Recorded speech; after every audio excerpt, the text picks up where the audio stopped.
Yeah, it's tough. I mean, these are tough times for people. So we also lost somebody else yesterday to COVID. Somebody who was at the Oakmont retirement home, and I don't know. Shouldn't I'm recording this right now, so I shouldn't say anything. But yes, it should not have happened. I mean, it never should happen, but I think this was preventable. It was COVID related. I mean, the person was 97 and had COVID, but it sounded like it did not have to happen. But yes, it's very, it's some homes, some retirement facilities are doing better than others. Where my sister is in Palos Verdes, they've had a lot of deaths in the care place, the last place you go. Yeah. And there have been several, but no one else in the independent living. Yeah. Yeah, you're right. And that actually is, as Tracy's telling me in her accounts, is not uncommon that depending on the level of care, there's a whole different situation. And so people will say, well, it's really bad at this facility and it might be bad in the memory care unit, or it might be bad in the assisted care level, and it may not be bad everywhere in that one place. So yeah, there are some places that they're trying to do everything right, and it's still not. And then there's other places that are not doing everything. How are Tracy's family in England doing?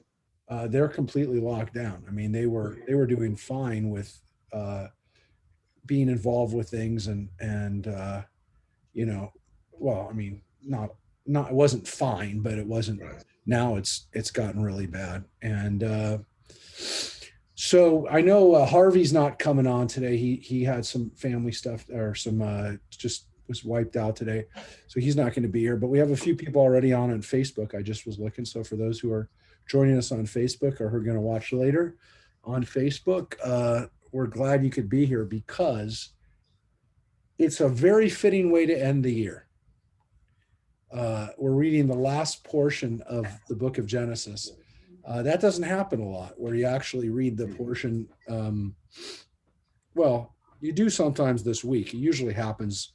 We read this portion, Vayechi, usually at the end of December. Usually, well, Miketz, we always read around Hanukkah time. So it's usually within a week or two. But I can't think of many times when we've actually had a class right before New Year's. And well, we usually don't have a class before New Year's. You are correct, because usually I'm away or people are away, and we just kind of say it's, take a week off or 2 weeks off. So yes, we often don't, and that's part of it, was that we oftentimes don't have class, but also it just so happens that we're. It seems like most of the time it's the first week of January, or the second. A lot of times it's the first week. It just doesn't seem to. I don't know. I mean, I can't say it's never happened in 20 years, but it hasn't happened frequently. It's happened maybe once or twice in 20 years that we read Vayechi the last week of. And then next year it'll be earlier. Yep. Now there's another thing, which is more something that Mike and Diane will notice, which is also a weird coincidence. Well, it's not really coincidence, but well, I'll explain why in a second. So how they say a broken clock is right twice a day, right? So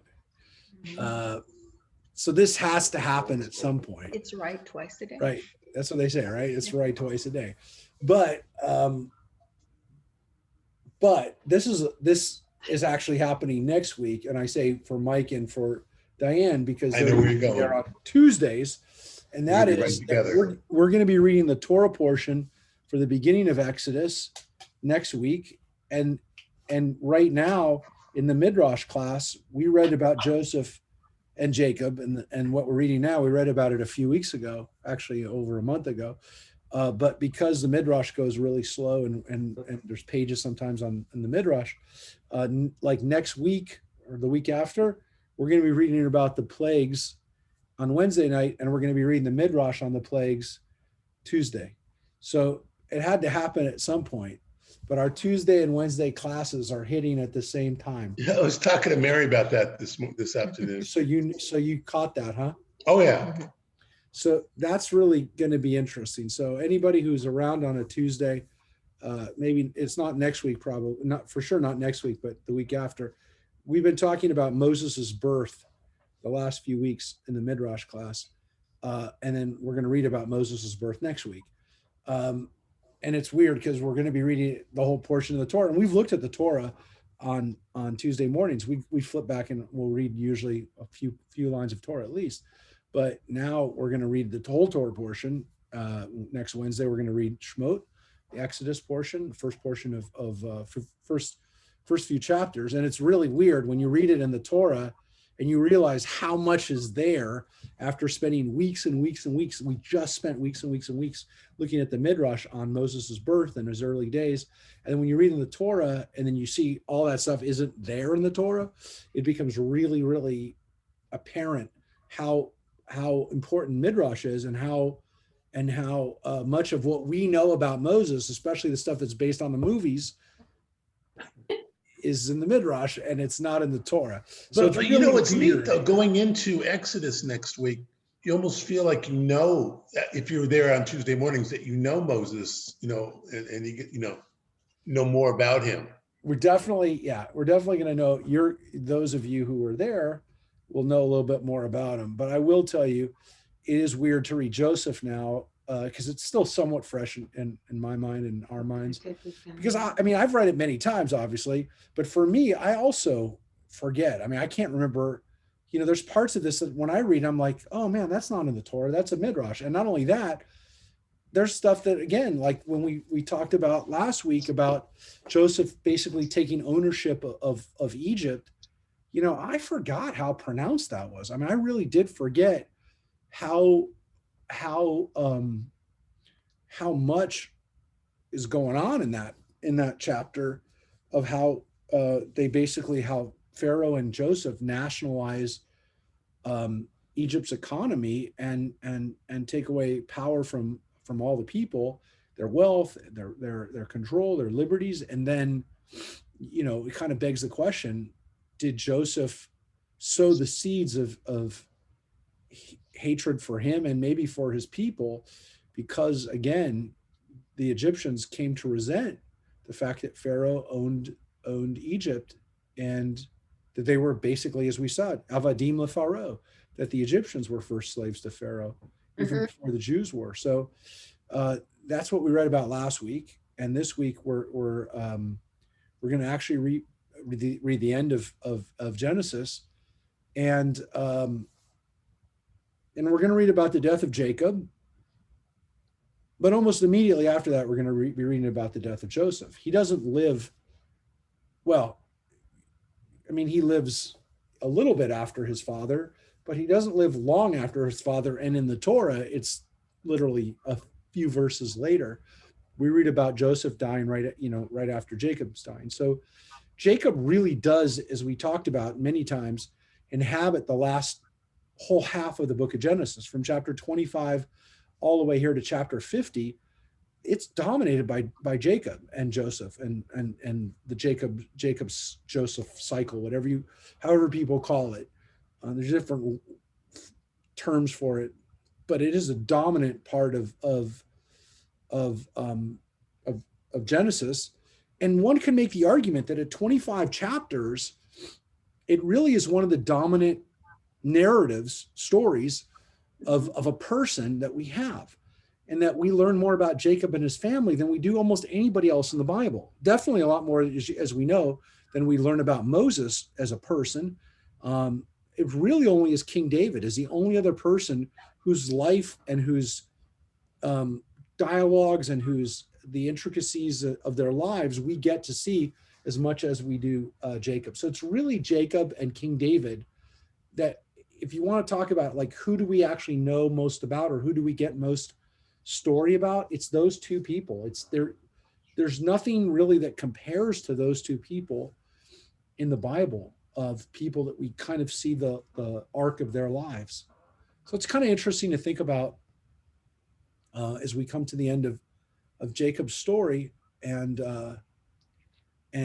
again, so where we left off, Pharaoh is introduced to Jacob and his family after they come down during the famine. They come down and they settle in the land of Goshen. And it says Joseph settled his fathers and brothers in the choicest part of the land of Egypt, in the region of Ramses, as Pharaoh had commanded. So Ramses is a region.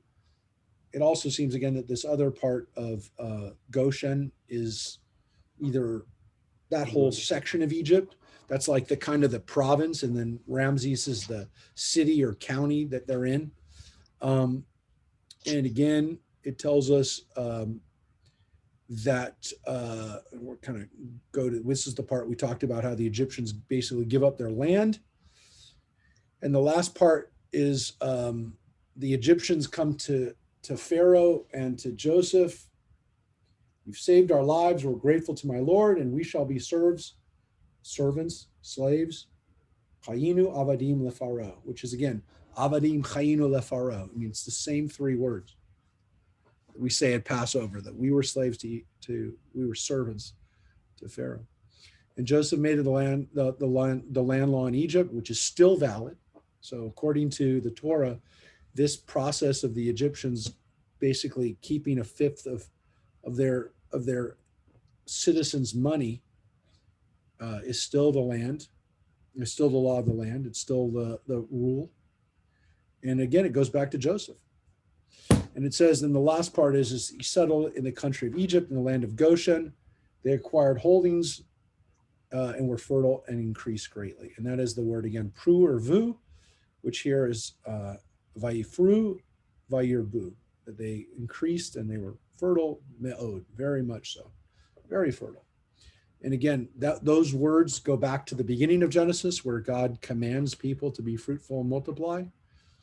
And it's also going to be what we see happens repeated again at the beginning of Exodus, where it says that the Jews multiplied and spread out really, really, really greatly. Even almost like bugs on the earth is what the way the Torah describes it.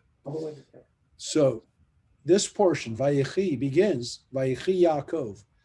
Jacob lived. Vayechi Yaakov. So again, just like with Chaye Sarah, the life of Sarah, where it's really talking about Sarah's death, this portion that talks about Jacob's death doesn't talk about the fact that he dies. It doesn't say that. It says that he lived. It is about him dying because it says he lived 17 years in the land of Egypt. And so the span of Jacob's life came to 147. Now, again, it's just a different way of saying it, but it is important. We don't talk about the fact that he died at 147, but that he lived to 147.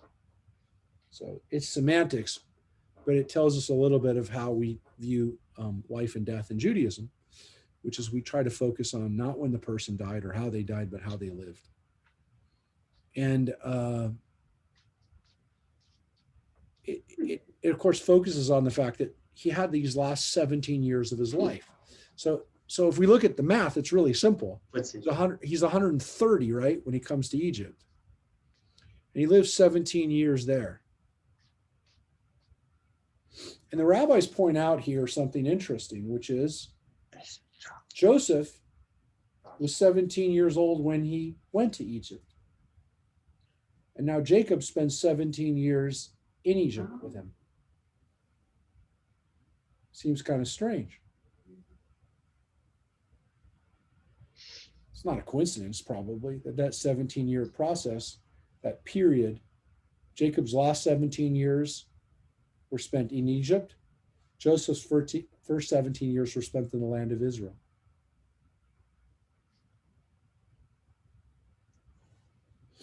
And by the way, that's it, because Joseph doesn't go back to Israel until he's buried there. Well, that's not quite true. In this portion, he goes back to bury his dad there, but he doesn't stay long, you'll see.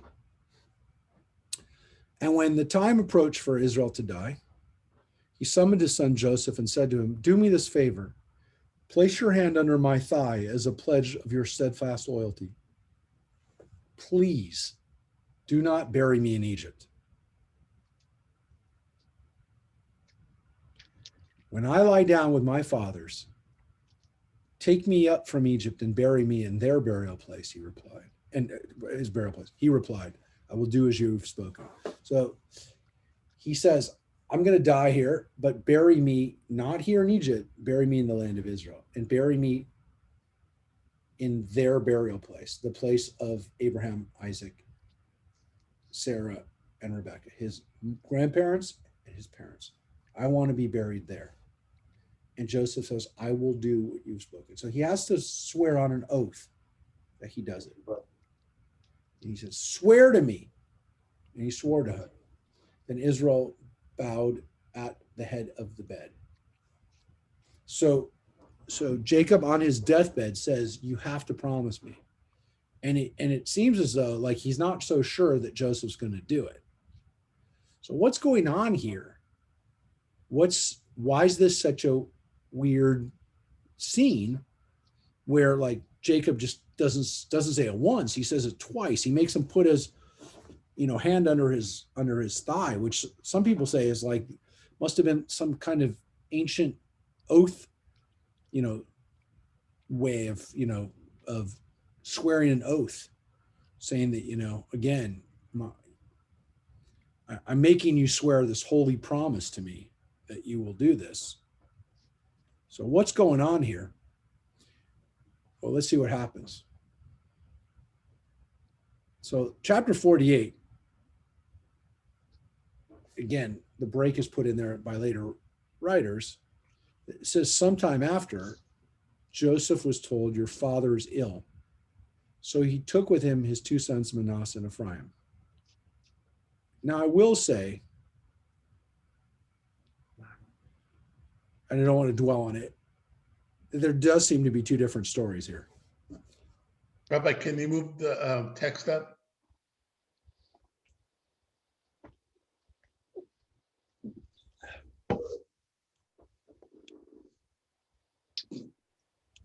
So what seems to be, again, part of the problem here is that it seems to have skipped backwards. So that there's two stories here. There's one where Jacob is basically saying, please bury me in a certain place. And then there's another scene where he's going to bless his grandchildren here. These are both pivotal scenes, but there seems to be like two different important things here that are very important. Jacob saying, this is where I want to be buried. This is my advanced directives, if you will, right? And it really is an advanced directives. This is where I want to be buried. This is what I want to have happen to me. He has a very clear discussion with his son about it. Makes his son promise. Now, this is the business of giving the blessing. The blessing that Jacob had given to him, the blessing that he stole. His brother was supposed to get it. Esau was supposed to get it from Isaac. He stole it, right? So now he's passing out blessing. And this is the scene here of Jacob blessing Joseph. Well, here's what happens. So he takes with him Manasseh and Ephraim. When Jacob was told, your son Joseph has come to see you, Israel summoned his strength and sat up in his bed. And Jacob said to Joseph, El Shaddai appeared to me at Luz in the land of Canaan, and he blessed me and said to me, I will make you fertile and numerous, making of you a community of people, and I will assign this land to your offspring to come for an everlasting possession.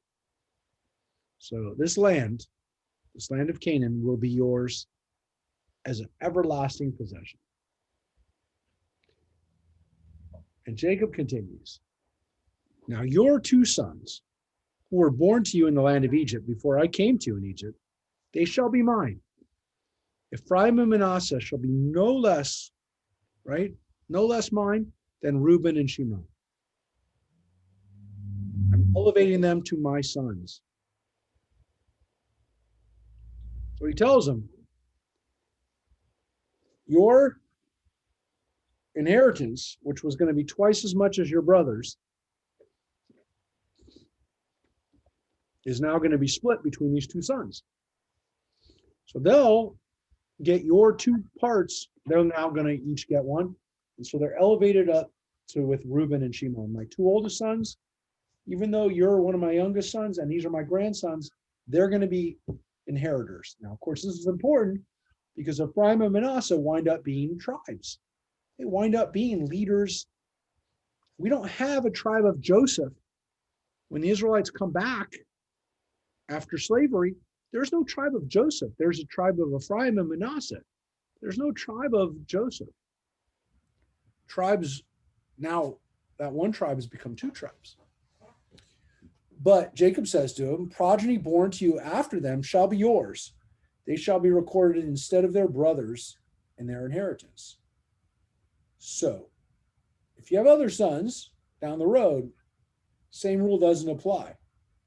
These 2 are going in. Now, here's what he says. I do this because when I was returning from Padan, Rachel died to my sorrow while I was journeying in the land of Canaan. When still some distance short of Ephrat, I buried her there on the road to Ephrat, now Bethlehem.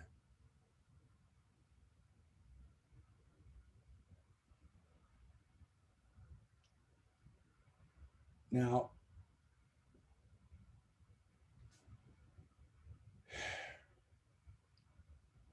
Jacob just said, I'm not doing this because I love you more, which it seems like he does. He gave him a coat of many colors a long time ago. He is sitting now in bed in a mansion type structure, we assume, living very well with the rest of his family because of Joseph and his great success. But that's not why he said he's doing this. He said he's doing this because of Rachel, Joseph's mother. This is quite interesting because, of course, Rachel is also the mother of Benjamin. I mean, she died giving birth to Benjamin. But here's Jacob saying that it's not about you. It's about your mom. It's about this woman that I really, really loved. And I've not gotten over it. That's what he says is the reason why I'm giving you this, why I'm promoting your sons.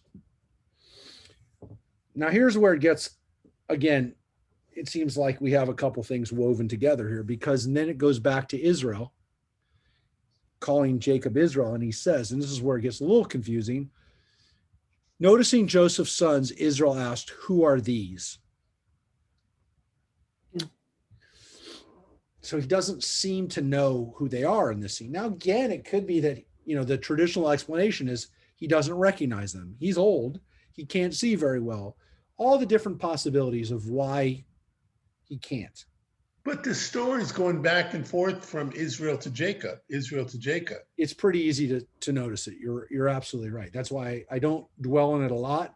But when it's really obvious and when it's really makes sense, you see a conflation of this. Now, again, what's interesting about this story, or at least the way this version or this stream of the story goes, there's a weird thing that happens. And I kind of think it makes more sense when it's read separately. At least according to this version, folks, it's possible that Jacob/Israel hasn't spent a lot of time with these kids, his grandsons, and that's why he doesn't recognize them. Now, Sure. What does that mean? What does that say? Well, it means that Joseph, at least possibly, didn't quite have as much time with his father as we might have wanted him to have. Or again, the story is kind of telling us an unfortunate truth that Joseph lived a very assimilated Egyptian very powerful life in the court of Pharaoh and didn't have a lot of time for his shepherd dad.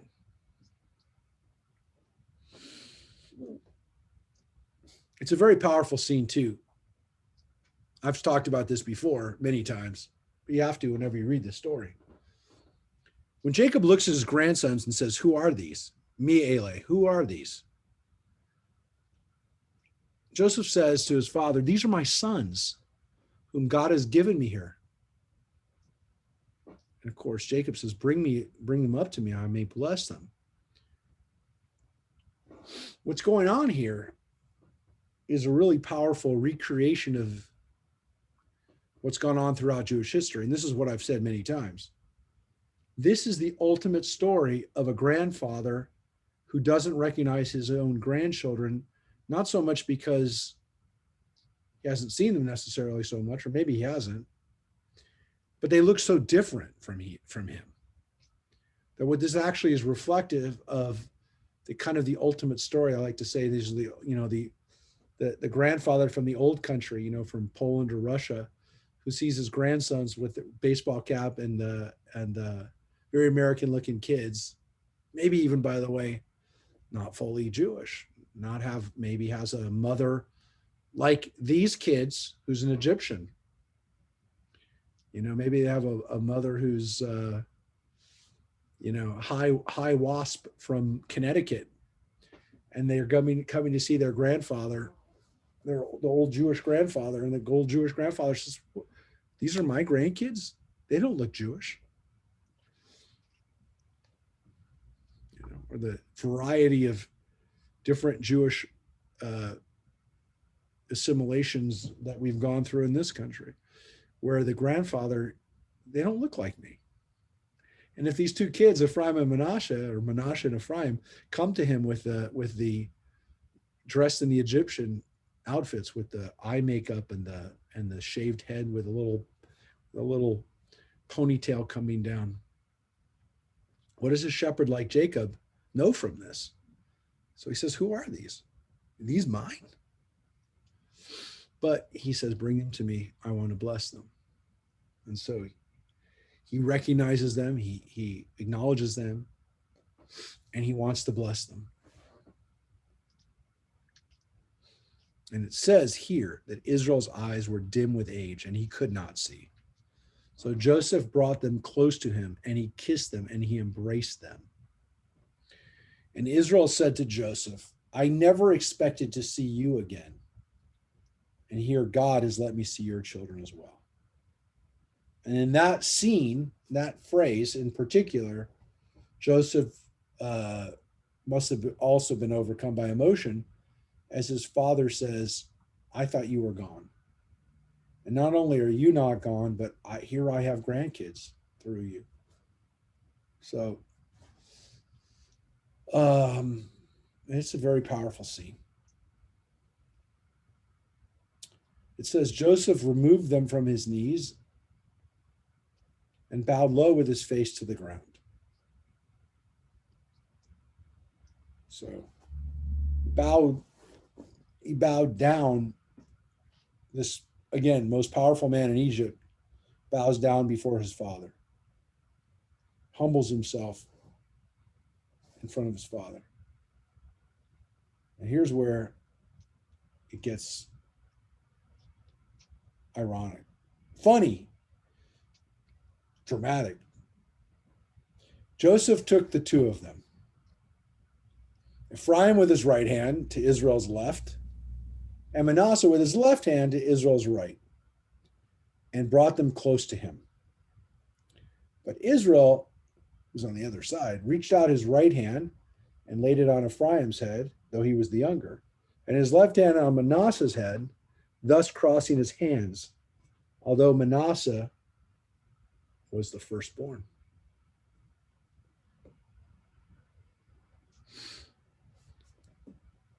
And he blessed Joseph, saying, "The God in whose ways my fathers, Abraham and Isaac, walked, the God who has been my shepherd from my birth to this day, the angel who has redeemed me from all harm, bless the lads In them may my name be recalled, and the names of my fathers, Abraham and Isaac, and may they be teeming multitudes upon the earth.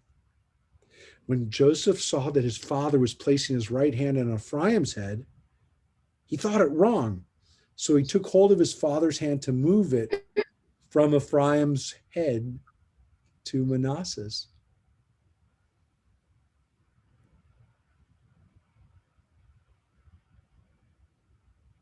Not so, father, Joseph said to his father. No. No, he says, that's not right. Lo chen, which is kind of a funny phrase in Hebrew. That's not, yes, yes, no. No, yes. He's saying to him, that's not right. For the other is the firstborn. Place your right hand on his head. Uncross your hands and put them the right way.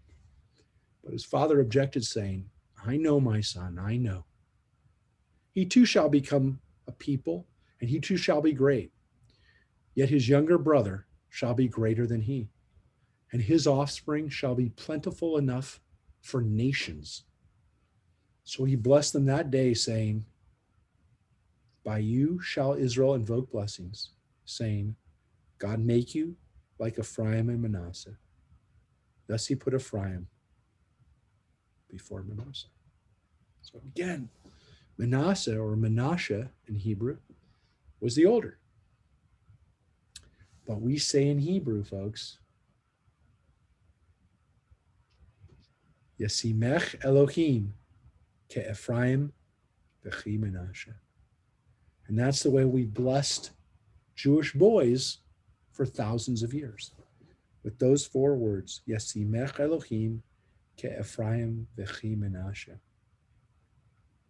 Because it says in the Torah here, you shall invoke these blessings from now on. All you have to say are those words, by Ephraim and Menashe, and all the other blessings are included in it. When you say that blessing, you're saying my blessing. It's the blessings of Abraham, Isaac, and now Jacob. May you be like Ephraim and Menashe. But of course, Ephraim was the second born. He should have not gotten top billing. So Jacob saw something in Menashe and Ephraim, and in this case, again, for the positive, he had to say Ephraim is going to be more powerful. Now we know that Ephraim was indeed more powerful than Menashe. The tribe was larger. Ephraim was a more politically powerful tribe than Menashe during the time of King David and a little bit before King David and after King David. The kings of the north, of the northern empire, the northern kingdom, they came from Ephraim. They didn't come from Menashe. Menashe was not a small tribe or a puny tribe, but it wasn't anything compared to Ephraim. Joshua, the great prophet that comes after Moses, is from the tribe of Ephraim. And Ephraim's tribal holdings in the north and the northern part of the country were enormous. It was a very powerful, large tribe. And so here we have an explanation for that. And again, it could be that the writer of this was writing a truth, which is that Ephraim is a bigger tribe than Menashe, even though Ephraim was the second born. That it was, in fact, that God must have given him a bigger blessing than his brother, because look at the tribes. Look at them today. So Ephraim and Menashe are these two tribes that are descended from Joseph. They're Joseph tribes. Also means, of course, they're tribes of Rachel. They're Rachel tribes, along with Benjamin. So those three tribes, Ephraim, Benjamin, and Menashe, are all three big players in the story of the tribes later on, during the time of before King David, or time of King Saul. King Saul, remember, is from the tribe of Benjamin. So in the books of the Bible, we talk about Joshua, Judges, and then the books of Samuel and Kings, the historical stories of the Jewish people after Moses. From that period of time, which goes on for about 400 years, 500 years, that's when we read a lot about Ephraim and Manasseh, those tribes, and the fact that they were powerful tribes. So this is the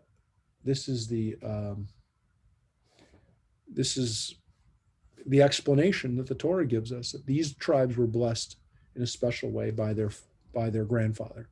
And there's elevated them. Lesson here. What? There's another lesson here. Yeah. I think that the reason that there is so much, it's half of Genesis, is because there are so many lessons to learn. And one of the lessons is birth order is not always power order.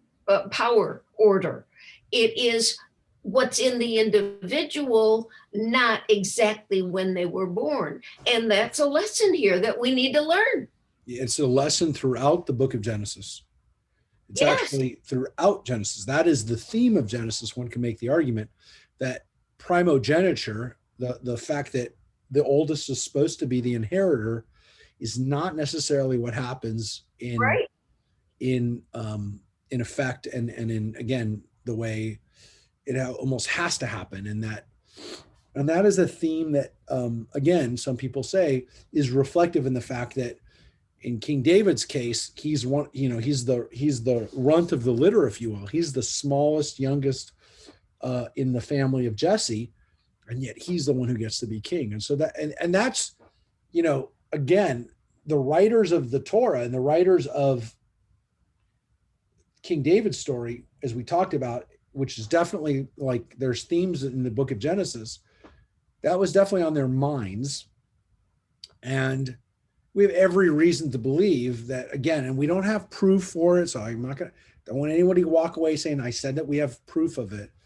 It seems very, very likely that King David did exist, and that the stories about him were written very close to his lifetime, if not during his lifetime, meaning that he was either older when they were written down, or he had just passed away when they were written down. It seems like they might have been written down during his lifetime. But the point is that theme of not necessarily the oldest one becoming the king was a big issue for King David. And then, of course, for his son, King Solomon, who, again, by all accounts, is not the one who was supposed to be the inheritor of the throne.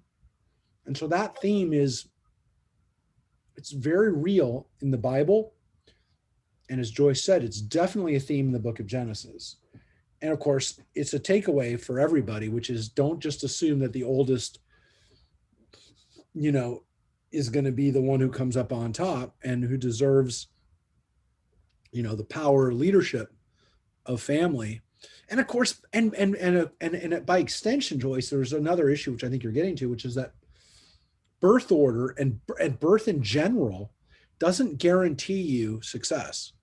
Right. In Judaism, it's really a meritocracy, and it's really not necessarily who your parents are, but what you do. And your parents don't guarantee your success, and they also don't guarantee your failure either, because the Bible abounds with stories of people who did not have auspicious beginnings, but who wind up becoming very successful. And in some cases, again, becoming the king, even though they were not, from a royal dynasty. And in reality, when we do have this royal dynasty of the Davidic line, we get a lot of problems in that a lot of the people who wind up being kings, the Bible kind of recognizes they're not good. They shouldn't be king. They don't deserve to be king. And the Bible, pretty much says in the Bible, don't have kings. It's pretty clear that before they make King Saul king, Samuel tells the people, you don't want this. You don't want to have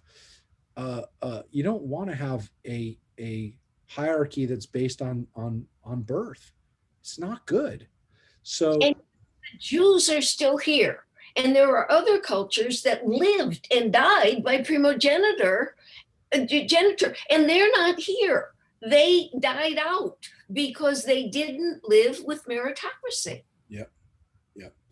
And I do believe that that's a lesson in the Torah. It's not just a lesson of one family. It's a lesson for Jews to consider too, that, again, one of the best things that we can do is not teach our kids that they are deserving of anything because of their parents, that they have to earn their success. They have to earn their place in the world, find their place in the world on their own merits. And again, it is a very important, I think one of the most important lessons of our success as a people is to avoid falling into that trap.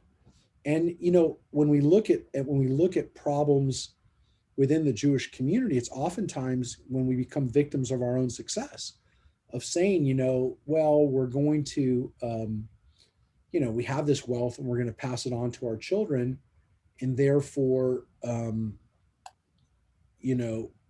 they don't work as hard by consequence, and they expect it, and they don't work hard, and that's a problem. They don't anticipate the previous wealth that was accumulated. Yeah. An example, Rabbi. I worked at the same company as my mother.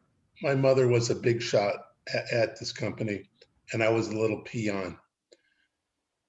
Every meeting I would go to, they would introduce me as Mike Schwartz, Lois Schwartz's son.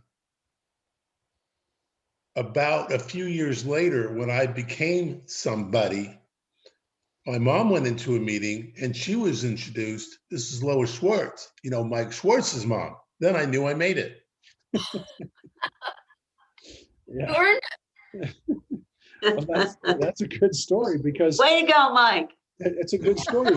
It's also illustrative of the fact that your mom worked hard too, which is also something that we also have, I think, has made the Jewish community different and exceptional, is that we've encouraged women to be successes and to be known for their. He was one of the first managers at Prudential Insurance Company in the 70s. Yeah. And again, when we talk about an Eshet Chayil, a woman of valor, one of the things that it says, the woman of valor works hard into the night and handles business. It was not expected that a woman was not going to have her own successes and have her own accomplishments of her accomplishments, not based on her husband. Right. Or her children. So this is I think one of the things that one of the reasons why Jews tend to feel comfortable in a society that encourages and allows women, at the very least, to have opportunities. So, yep. So Jacob here is now, according to in Joseph's mind, blessed the wrong child. But of course, what the irony is, we have to point out, of course, is that Joseph is the 11th oldest son. He's not the 11th oldest child. Technically, he's 12th, because there's Dinah there in the mix. But he's one of the youngest, and yet here he is telling his dad, "You can't do that." Well, you wouldn't be here, and you wouldn't even have these two kids elevated to this if you didn't get out of order. So how could he turn around to his dad and say, "No, Dad, you can't bless a kid out of order," when that's exactly what happened to him? So there's the irony of, you got to scratch your head and go, really, Joseph, you don't understand. You got to keep your mouth shut. You can't say anything about being blessed out of order, because these two kids wouldn't even be in this mix if you weren't elevated. So it was kind of funny that he basically tells him, and he challenges his dad. It's so funny, the irony of that. So, and here's again this version of it, which is, again, kind of repetitive, but if it's a different version of the story, then it's just real important. Israel said to Joseph, "I'm about to die, but God will be with you and bring you to the land of your fathers. Now I assign to you one portion more than your brothers, which I wrested from the Amorites with my sword and bow," which is weird too, because, here it is. God gave me these, right? God gave me this land. God gave me this wonderful land of Israel. But here he says, "I wrested it from the Amorites with my sword and bow." Well, it's kind of weird because he's not even there right now. He's he's living in Egypt, and yet he's saying, well, yeah, I guess God gave it to me, but I also fought some battles for it. I don't know. It seems a little out of character, but Jacob's taking a little credit for him too. Rabbi, before we go on, yeah, I have a problem, and I've always had a problem. We might have talked about this, but I don't remember. Why didn't Joseph get a tribe? And why did he got bypassed to his sons? Well, the way the Torah just told us, it's kind of a benefit. You know, I understand what the Torah says, but what do the rabbis say? Well, I mean, traditionally it's been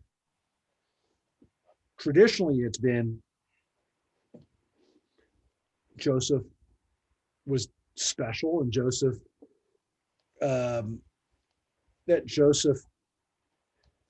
well, there's different there. See, I don't see that as special by being bypassed to your sons. They saw it as the fact that it's a positive in this way. Joseph got to live to see his sons be elevated to the level of his brothers. So he gets to know that his family is twice as powerful as all his brothers. So it's a vindication of what he always felt, which was that he is better than his brothers. So he knows that his own father is now saying, your sons are as powerful as their uncles, which is,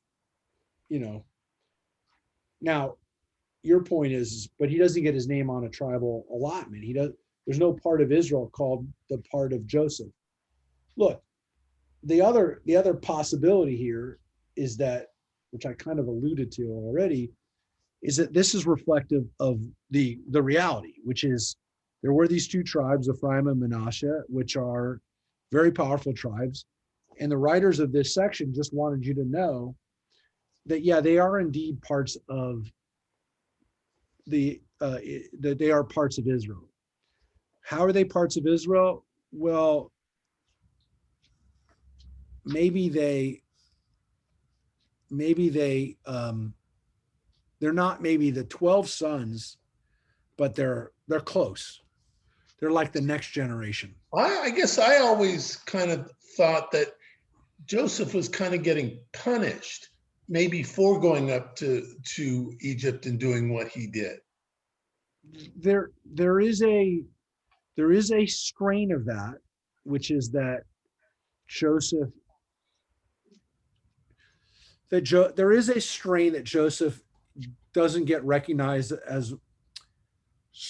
So there is a possibility. There is that possibility. I would say it's not the normal. It's not the normal midrashic strain, but you are catching what is a possibility, and the rabbis at least throw it out as a possibility, which is that Joseph, something went wrong. And they derive it from a couple places. First, why does this happen, right? Why do the 12 tribes get made up and then remade up here? And there also is this thing about, if you have any more sons, they don't count, which seems weird. It's like, why would Joseph have any more sons? Why are these two sons like the only ones that count? So there's this weird idea that if Joseph, so following along the lines that Joseph maybe became too Egyptian and wasn't really a good guy anymore, if you will. So here's the possibility that Joseph, and there's a midrash, this is a midrash, Joseph was actually, I don't know if we read it, I don't think we did. Joseph was actually supposed to be the ancestor of 12 tribes of his own.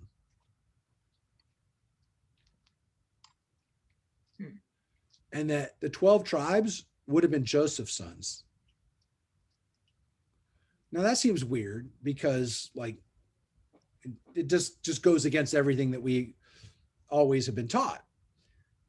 So why, like, where would we even get that from? Like, where would that even come from? Well, it comes from, your point, which is it seems like Joseph is doing maybe too much Egyptian stuff. The possibility again, because he's said, because Jacob says, if you have any more kids, they don't count. And it's also based on this idea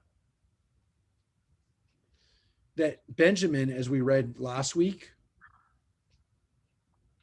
he's got a whole bunch of kids and he's pretty young.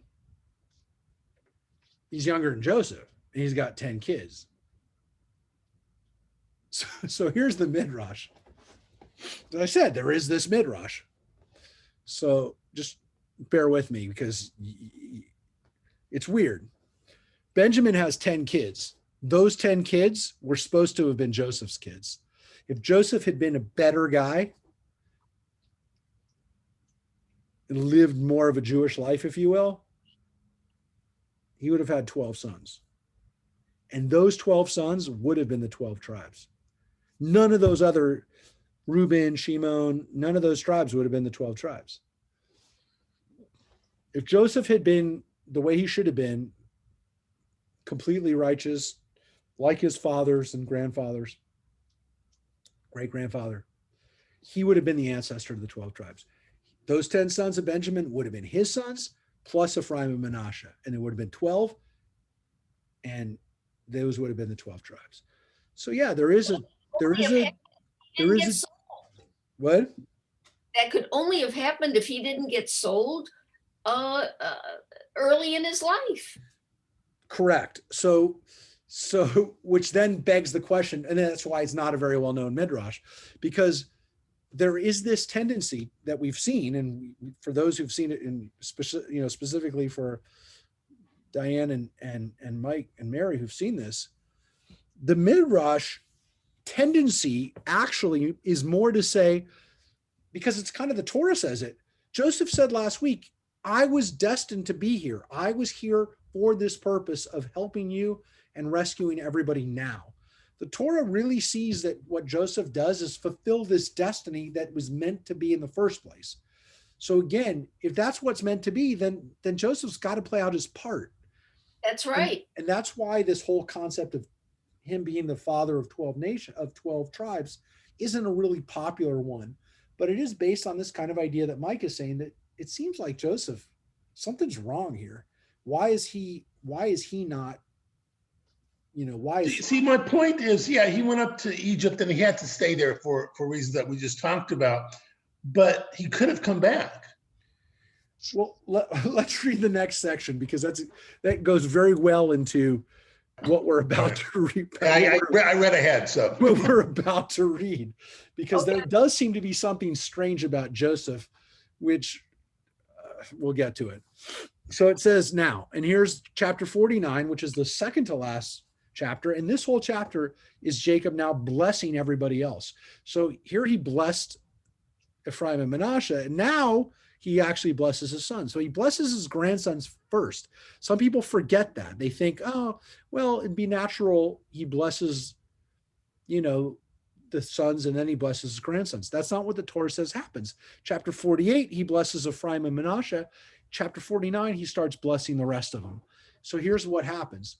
And again, it kind of shows you how Joseph's sons are treated like not just equal, but in some ways like even bigger than the sons, because they get blessed before them. So he gathers them together.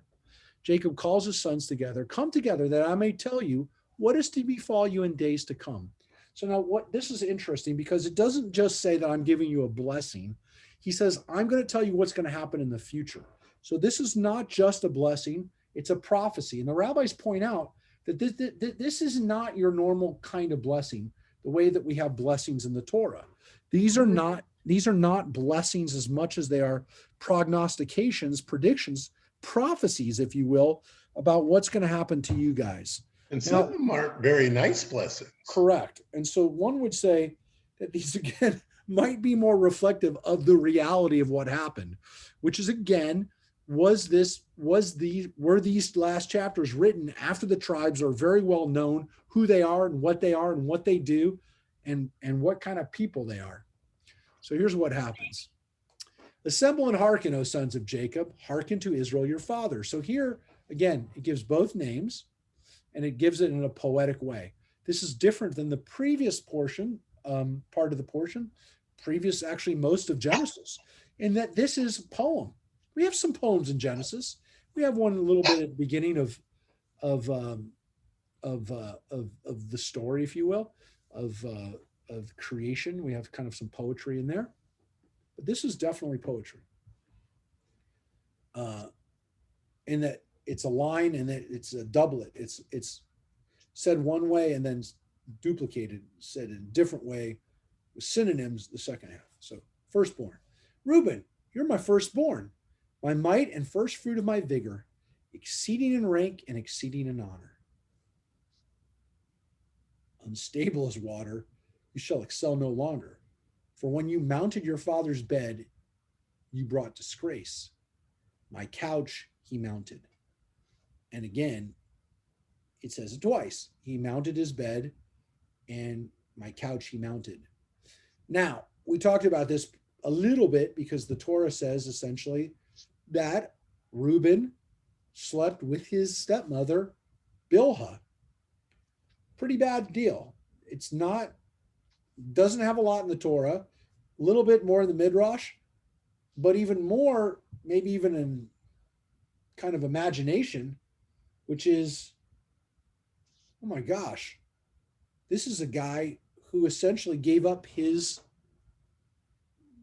birthright or his status in the family because he completely humiliated and disrespected his father in an ultimate way.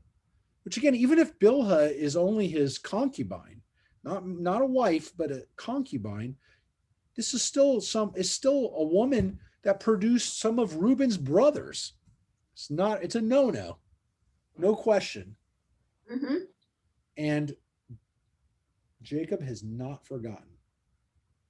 By the way, as we talked about in Genesis, the parallels to the book, to later on, to the book of Samuel, we know King David also had a concubine. And when he died, one of the older sons, Adoniah, went to his brother Solomon and said, I want to sleep with one of dad's concubines. And of course, when he does that, he signs his own death warrant. Because Solomon basically says, fine, if he takes her, what's going to happen? He's basically saying he's taking power away from me because he's sleeping with one of dad's wives, which he's basically asserting his authority. And of course, Solomon has Adoniah murdered, does away with him, his older brother. So it seems a little reminiscent again of these stories. We said how Genesis has these stories that play out in David's own family. So very similar idea, which is Reuben does that in Jacob's family. Now we get to Shimon and Levi. They're a pair. Their weapons are tools of lawlessness. Let not my person be included in their counsel. Let not my being be counted in their assembly. For when angry, they slay men, and when pleased, they maim oxen. Cursed be their anger so fierce, and their wrath so relentless. I will divide them in Jacob, scatter them in Israel. So, Shimon and Levi are, again, held to account by their violence against Shechem, which again, at the time, Jacob does say to them, you're causing me problems because I can't fight against the rest of these Canaanites if they decide to take vengeance on me. But here it's a little bit harsher because it doesn't just say, hey, you got me in a lot of trouble. Here it's, you guys are violent and there's something wrong with you. You like blood. Mm-hmm. Now, what's so strange about this is that Levi is the ancestor of Moses and Aaron and Miriam, but Moses and Aaron are the two biggest leaders of our people in the next generations, and Moses, the greatest leader of all time. Moses is a descendant of Levi. Now, again, this is reflective of what happens indeed to these tribes, which is they cease to exist as tribal portions. The Levites never get a portion. Remember, the Levites are told they only can live within the other tribes. They get to be the priests, they get to be the religious leaders, but they don't get their own tribe. They don't get a tribal portion. Shimon did get a tribal portion, except it disappeared. It disappeared within the rest of Judah. They were a neighbor of Judah, but soon you couldn't find their tribe anymore. It got subsumed by their tribal neighbor in the south, Judah. So Judah, the Shimonites just disappear. Nobody recognizes them anymore. So both tribes cease to exist. Here's an interesting thing here too.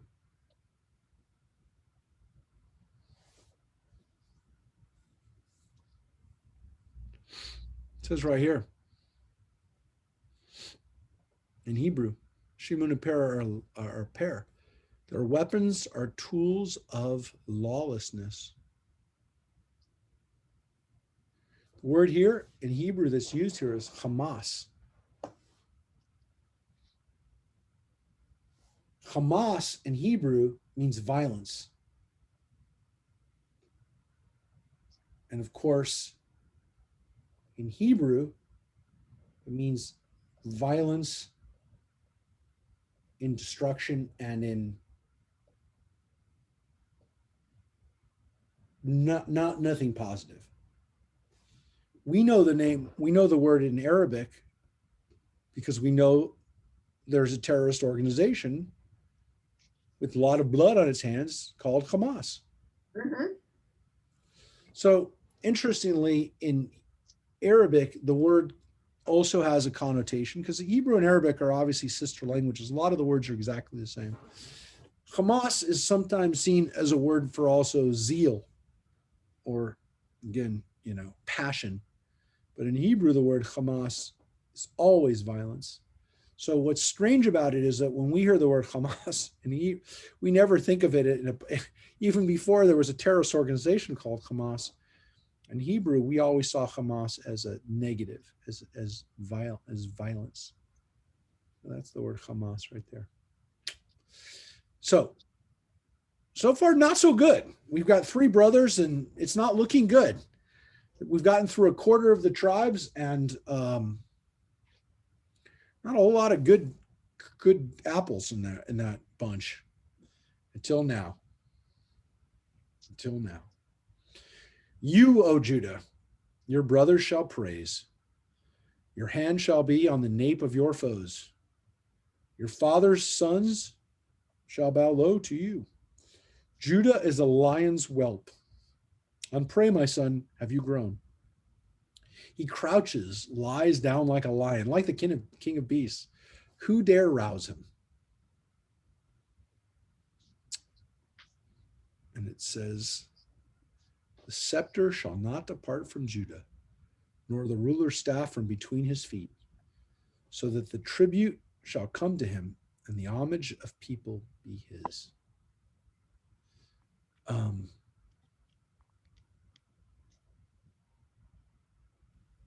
then it says, he tethers his ass to a vine, his ass's foal to a choice vine. He washes his garment in wine, his robe in blood of grapes. His eyes are darker than wine, his teeth are whiter than milk. So these are the words given to Judah, the tribe of King David, tribe of kings. And so this is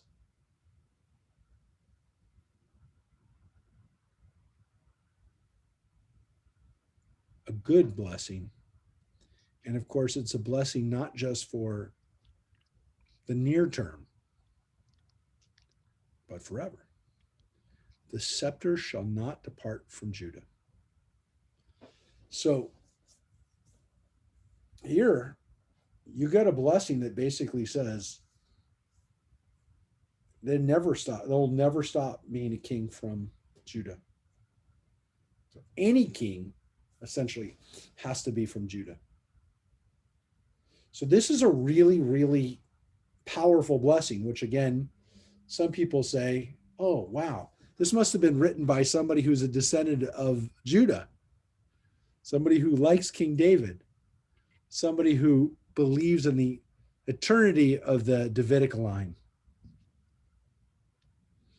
This is, again, why later on, during the time of Jesus, people would look at this chapter and say, oh, well, this says that, Jesus or anybody who would be the Messiah has to, again, be from the tribe of Judah. So, for people who are Christian and who look at prophecies and who would say, well, what does the Bible tell us about in their belief of Jesus? People will quote Genesis chapter 49:10. They'll say, the scepter shall not depart from Judah.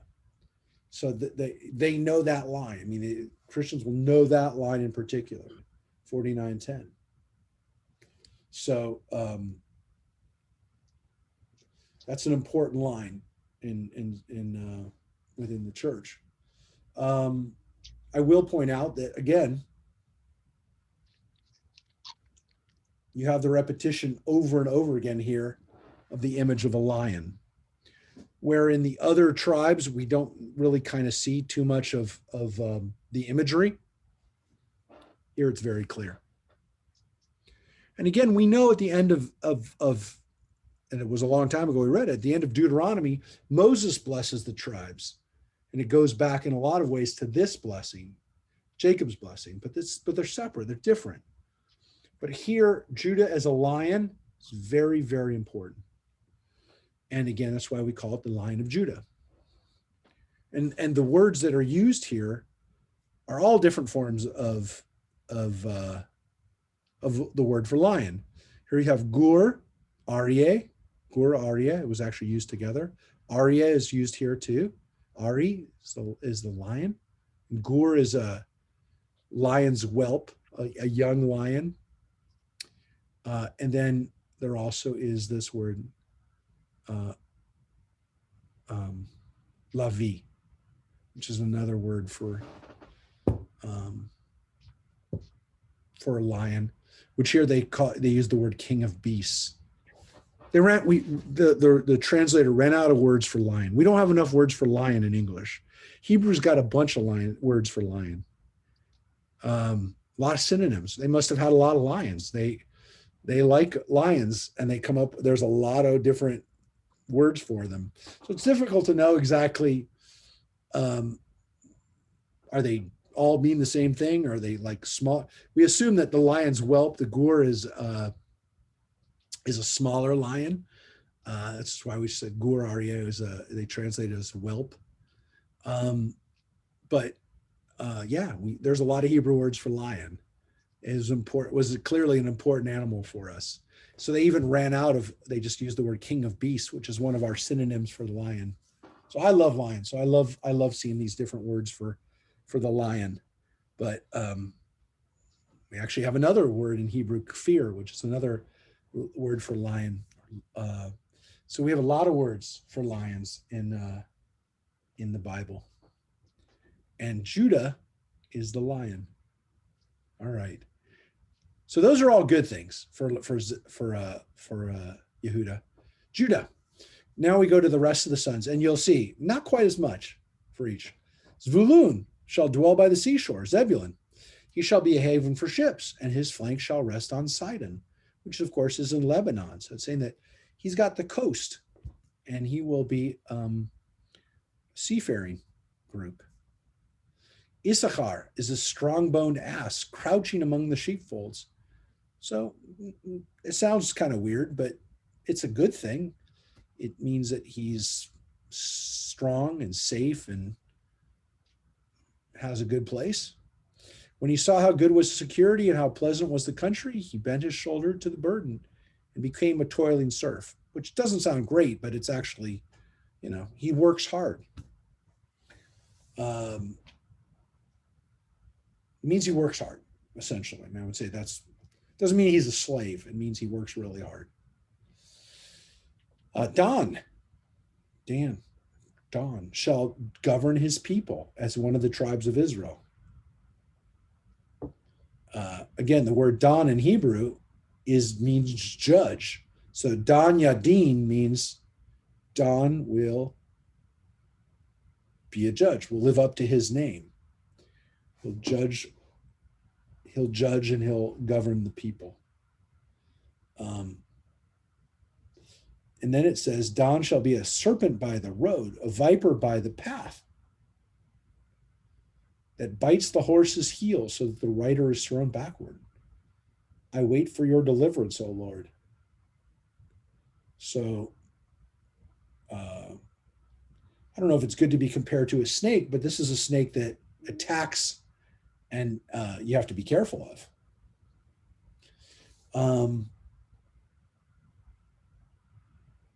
The tribe of God. God shall be rated by raiders, but he shall raid at their heels. So, assumedly, these are kind of like Bedouin people.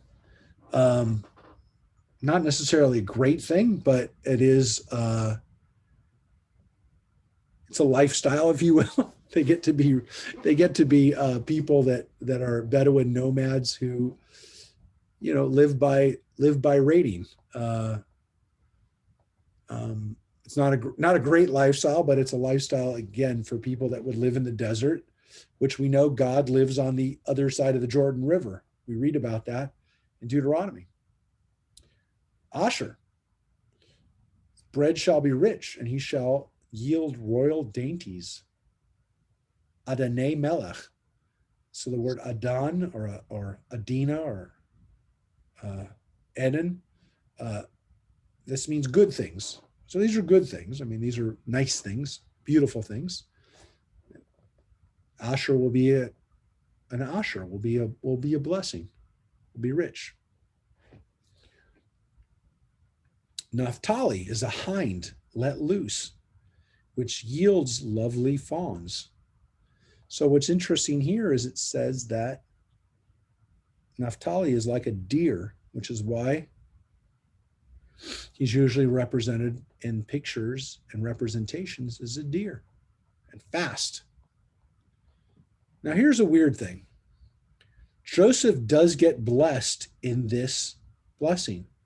Ephraim and Manasseh don't get singled out in this version. Joseph does get blessed as a tribe.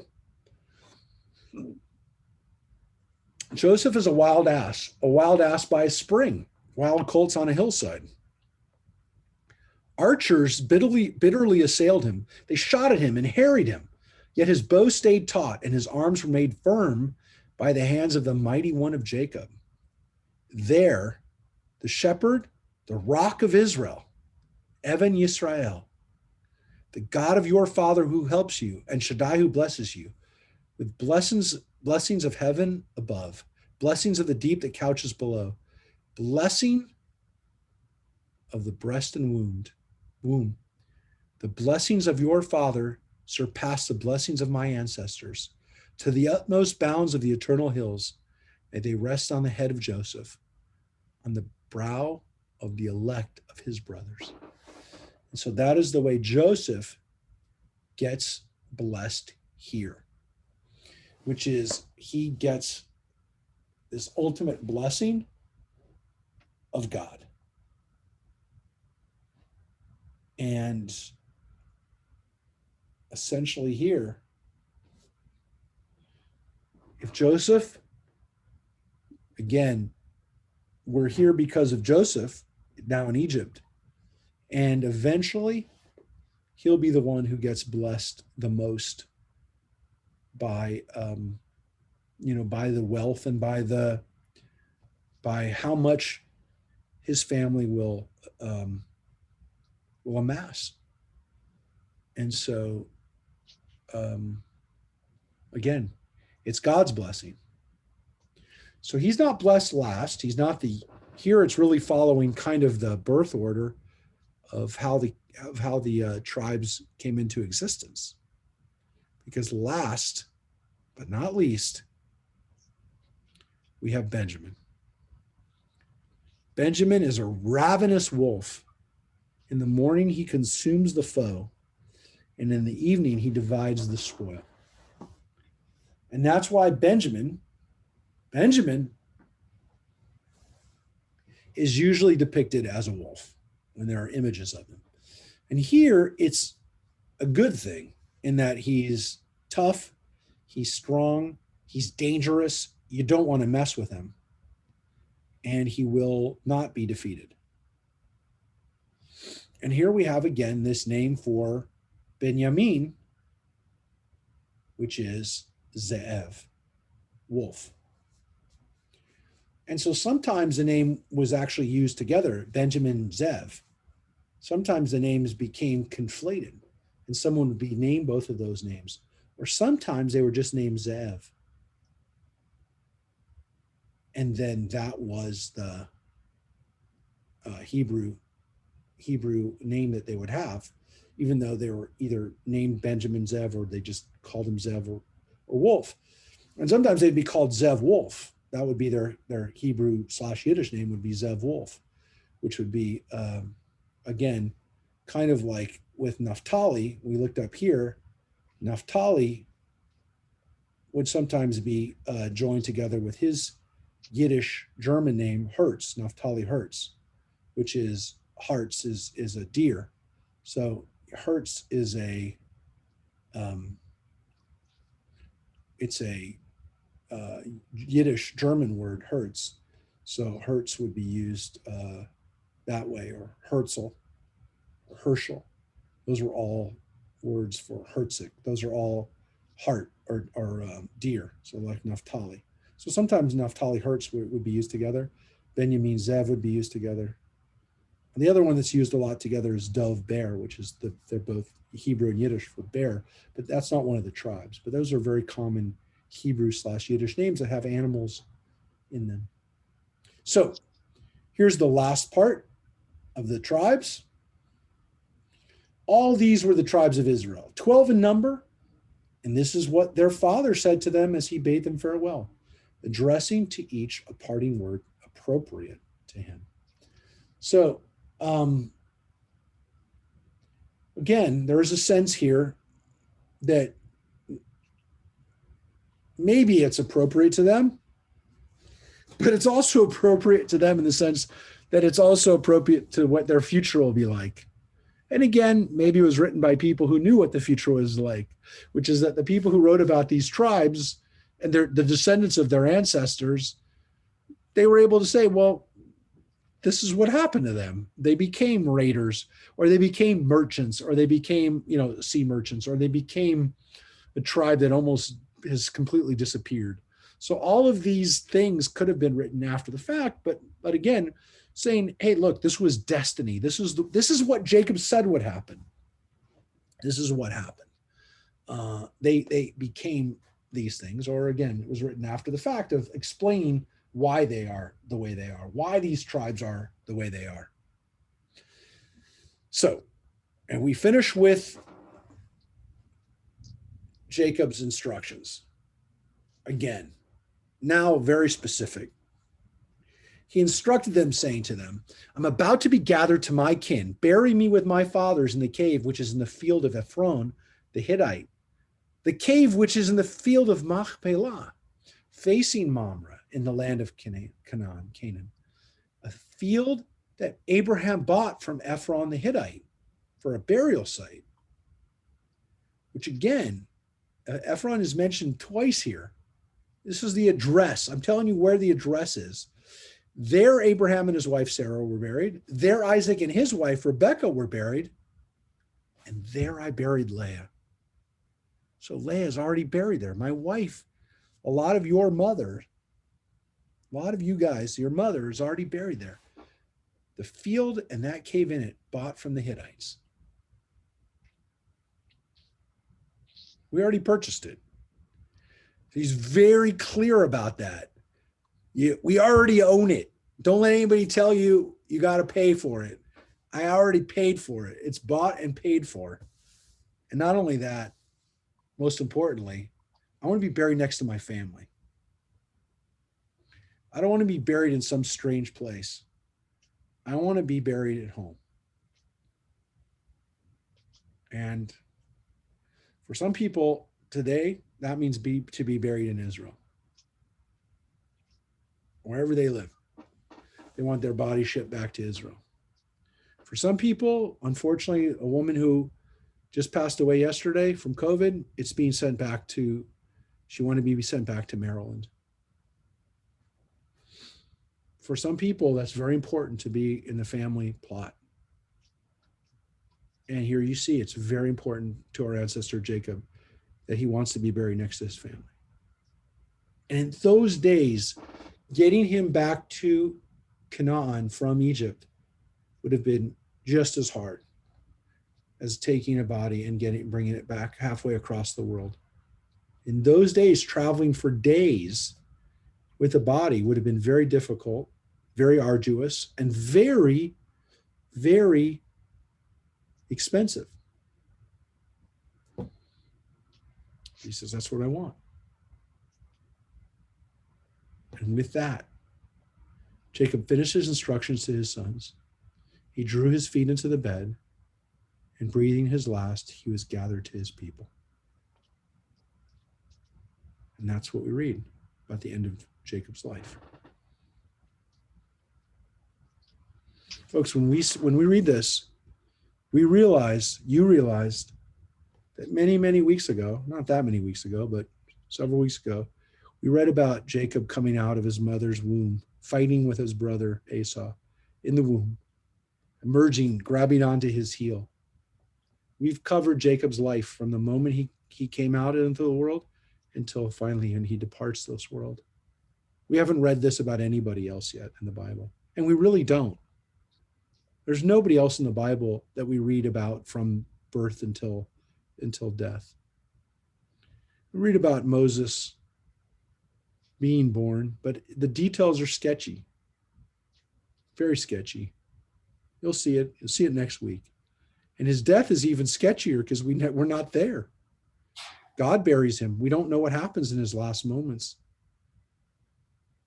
Here we see everything about Jacob's birth and his ending, as if we're watching it in a movie, on film. We're getting to the point, folks, where most of us, we had stories that our parents told us about our births. But about 30, 35 years ago, when people started getting video cameras and permission to come into the delivery room,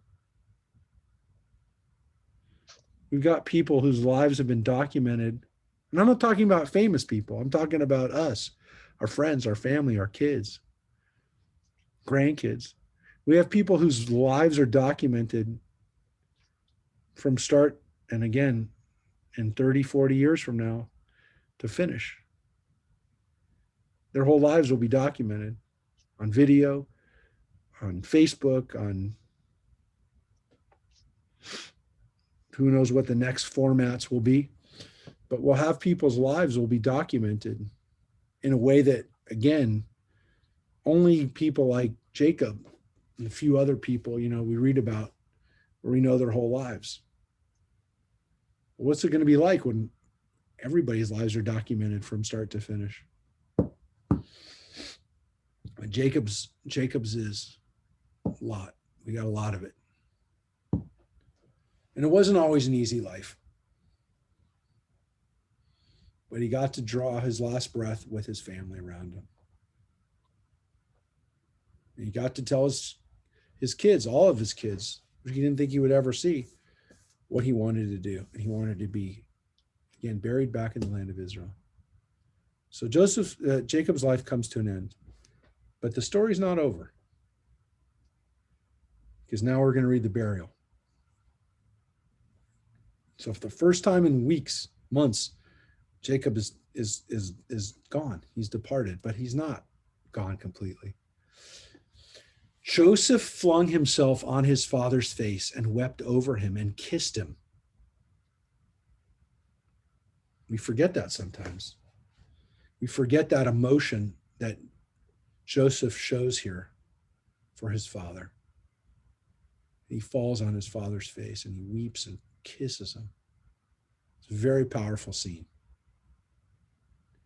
Very emotional scene. And then Joseph ordered the physicians in his service to embalm his father, and the physicians embalmed Israel. It required 40 days, for such is the period of embalming. The Egyptians bewailed him 70 days. And when the wailing period was over, Joseph spoke to Pharaoh's court. Now, here it tells us that the Egyptians bewailed Jacob, not just his family. The Egyptians did. And they bewailed him for 70 days. That's 2.5 months of funeral rites. It's amazing. That's how powerful Jacob or Joseph was, and that Jacob's father is treated like royalty. When the wailing period was over, Joseph spoke to Pharaoh's court, saying, "Do me this favor and lay this appeal before Pharaoh. My father made me swear, saying, I'm about to die. Be sure to bury me in the grave which I made ready for myself in the land of Canaan. Now, therefore, let me go up and bury my father, then I shall return." And Pharaoh said, "Go up and bury your father, as he made you promise on oath." So here's what we were talking about, Mike. Something happens in this scene which tells us that Joseph leaving Egypt was not an easy thing to do. That Joseph essentially is being held, not maybe against his will, but he's being held in Egypt, so that the only way for him to go is for him to ask for permission. And it says actually that he didn't just ask the Pharaoh for permission, that he had to go to the court of Pharaoh. And it doesn't mean his legal courts, his courtiers, his staff, the Egyptian royal family, if you will, and get permission to go. And again, he has to specifically say, "I will go bury my father, and then I will come home." Because Pharaoh says, "Go up and bury him. You made a promise on oath. And so because you made an oath to your father, I'm going to let you do it." So the rabbis point out, well, if Joseph did this, it's because he must have had an oath to the Pharaoh that he would never leave. That there's two oaths here going against each other, which is an oath that he makes to his father, which takes precedent over the oath that he had made to Pharaoh. But that he had an oath that he had to Pharaoh that he also had to abide by. Does everybody catch that? So this is the scene where we kind of get an idea that Joseph was a victim of his own success, in the sense that maybe the Egyptians were too afraid of him ever stepping foot outside of the land. That if he leaves, everything is going to go to hell. If he ever steps foot out of the land, our country could be destroyed. I actually look at it a different way, Rabbi. Yep. I look at it that in some sense, even though Joseph has a lot of power in Egypt, he's still a prisoner, a slave to the Pharaoh.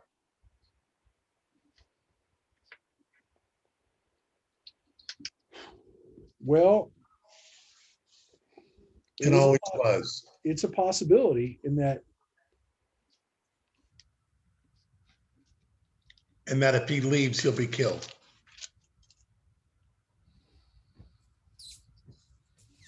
He's definitely worried about it. Look, it's reflective of a powerlessness that comes from not being in control of your own, at some point, not being in control of your own destiny, your own being able to make your own choices. Whether, again, as you're saying, that it's because he's really still owned to some extent by Pharaoh, or again, they're too worried about him leaving and not coming back, which is why he says, I'm going to come back. I mean, like, why does he have to say that? I mean, the reality is that, you know, if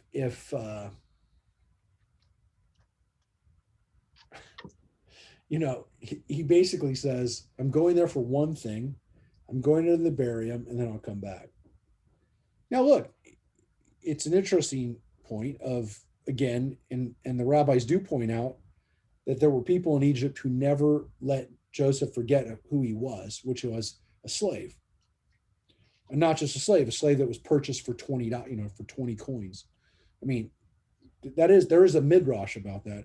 It's also interesting that sometimes people are given compassionate release from prison to go bury their family members and then have to come back. Now, look, I will say that it does seem like this is a little bit different in that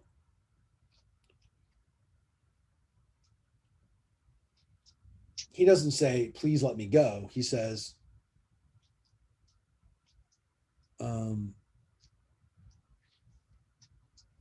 I have this oath that I made to my father, which takes precedence over, I would say. As we'll see in the next chapter, he's not alone. I mean, besides his brothers. I mean, there's the Egyptians that go with him.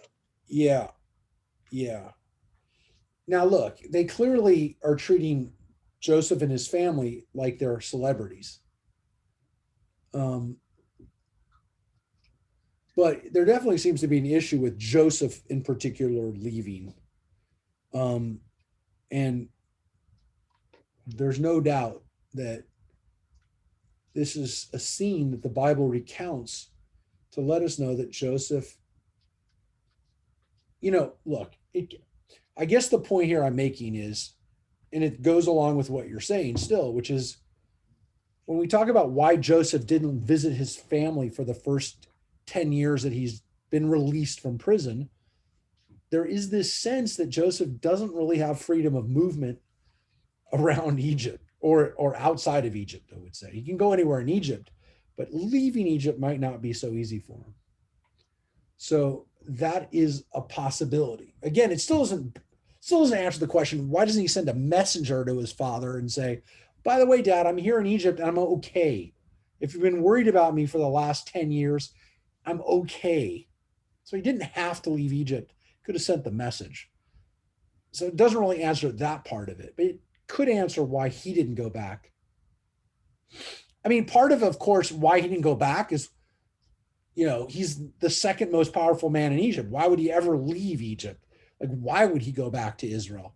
He gets to do what he always wanted to do, which is wear fancy robes and be the guy in charge. So of course he's not going back to Canaan to work as a shepherd for his dad, right? It's the ultimate success story of somebody saying, why would I ever go back to the farm when I'm now running the biggest company? I'm now running Ford or whatever. Why would I go back to the farm? So there is that, never going back there. But there also is this sense of like, maybe he's a good luck charm being held somewhat as a prisoner. But Pharaoh does let him go. And it says that Joseph went to bury his father, and as you said, with him all the officials of Pharaoh. the senior members of his court, and all the Egyptian dignitaries. So it seems like pretty much like everybody but Pharaoh from the court seems to go. Together with all of Joseph's household, his brothers and his father's household, only their children, their flocks, and their herds were left in the region of Goshen. So the kids didn't go to the funeral. That's what it says. The kids didn't go up, and the herds were left, which, by the way, is a little dangerous, if you will. You know, you're leaving behind the most vulnerable parts of your household back in Egypt. Not a great situation to be in. But it says chariots too, and horsemen went up with him. It was a very large troop, large army, machaneh. And again, it is interesting that it is chariots. Because we know about Egyptian chariots. They were the coolest thing in those days, the Egyptian chariots. And those chariots end up chasing us when we leave Egypt. So here those same chariots, and maybe some of those same chariots and horsemen, those same chariots went with Joseph to bury his father. Not chasing us, but helping us. Those same chariots. Very possible. Those same chariots got washed away in the Sea of Reeds a couple generations from now. When they came to Goren Ha'atad, which is beyond the Jordan, they held there a very great and solemn lamentation. And he observed a mourning period of 7 days for his father. So they stop in this one place called Goren Ha'atad, and they have a ceremony there before they, again, before they even bury him. They have kind of like a come back home thing. And here it says that at this place, when the Canaanite inhabitants of the land saw the mourning at Goren Ha'atad, they said, "This is a solemn mourning on the part of the Egyptians." And that is why they named it Avel Mitzrayim, which is beyond the Jordan. So the word Avel Mitzrayim means the mourning of the Egyptians. Avel Mitzrayim, right here. It means the mourning, the mourners of the Egyptians. So this is a place name, and at least according to the Bible, it's because this is where Canaanites thought the Egyptians were mourning. And of course, as the Torah tells us, they're not mourning an Egyptian, they're mourning Jacob. And it says, thus his sons did for him as he had instructed them. His sons carried him to the land of Canaan and buried him in the cave of Machpelah, field of Machpelah, near the field near Mamre, which Abraham had bought for a burial site from Ephron the Hittite. And here, I mean, we've read about this guy 3 times. It's had to mention him in the last few verses. Him in particular, Ephron, the Canaanite guy that they bought it from, the Hittite Canaanite guy that they bought the field from, gets mentioned here a bunch of times.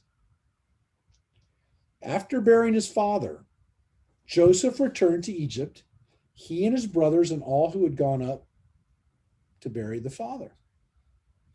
So everybody came back.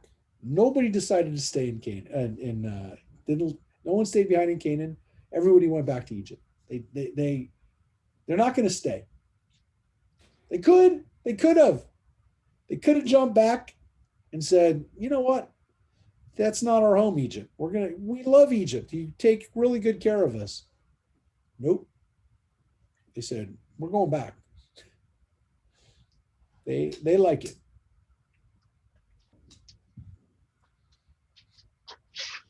And here's the Rabbi, they had to go back. Their kids were there, and their flocks. That's true. Their kids were there, but it doesn't seem like any of them had ever thought about, and that's the point. They left their kids there. And, you know, there's this idea that, like, at what point could they have said, you know what, let's not go back? The Torah is pretty clear that there was never any intention that they had of not coming back to Egypt. Like, this isn't a game. So part of the story here is, are the Egyptians going to think that this is our exit, or we're going to stage an exit? Which of course is kind of like, it's there because do we want to talk about what's going to happen in the next chapter? Literally the next chapter, we're slaves. So did anybody know that? Did anybody have an inkling of that? If they did, it didn't matter. They didn't care. We know that Jacob knows that they are in fact going to be slaves. We know that information is floating out there. It's accessible to all those people to know that the longer they stay, the more likely it is for that prophecy, that destiny to unfold. And yet they go along with it.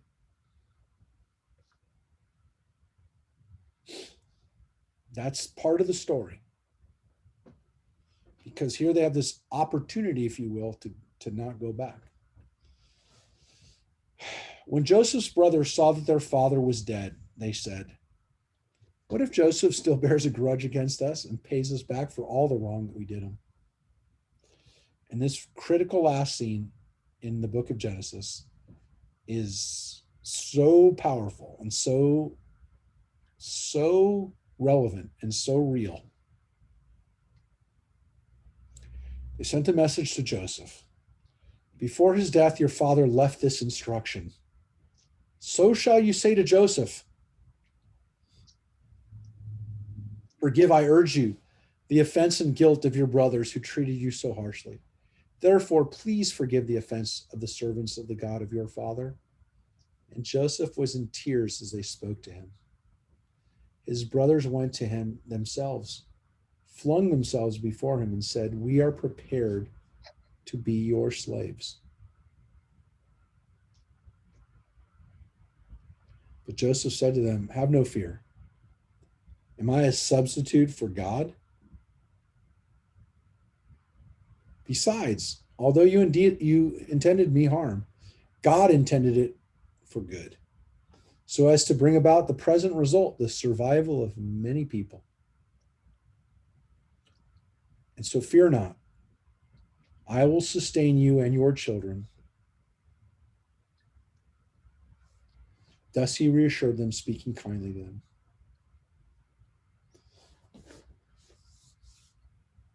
And so in those 5 verses, we read a really powerful truth, which is that even years after and again, this is 17 years that they've lived in Egypt with their father, all the brothers reunited. 17 years later, the brothers still think that they only got forgiven on paper or partially or only out of respect to their father. That maybe Joseph was just waiting for Jacob to be gone for him to exact vengeance on them. That he didn't really forgive them. And so what's so powerful about this scene that we talk about every year, and it has to be said, because when you read this story, you realize that the story of forgiveness didn't end with Joseph telling them that he forgave them. They lied just now. The brothers lied. They made up a story that Jacob asked for them to forgive. So when Joseph cries, it says he was in tears as they spoke to him.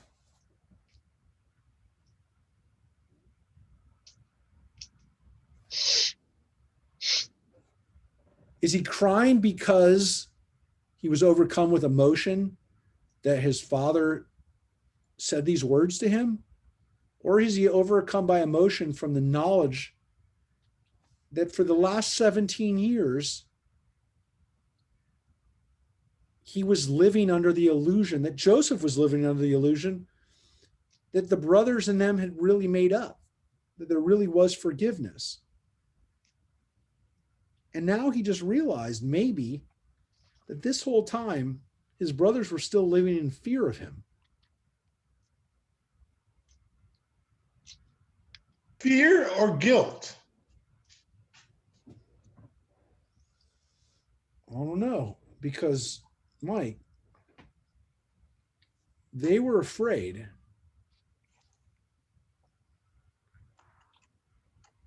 Yeah, I see what you're saying.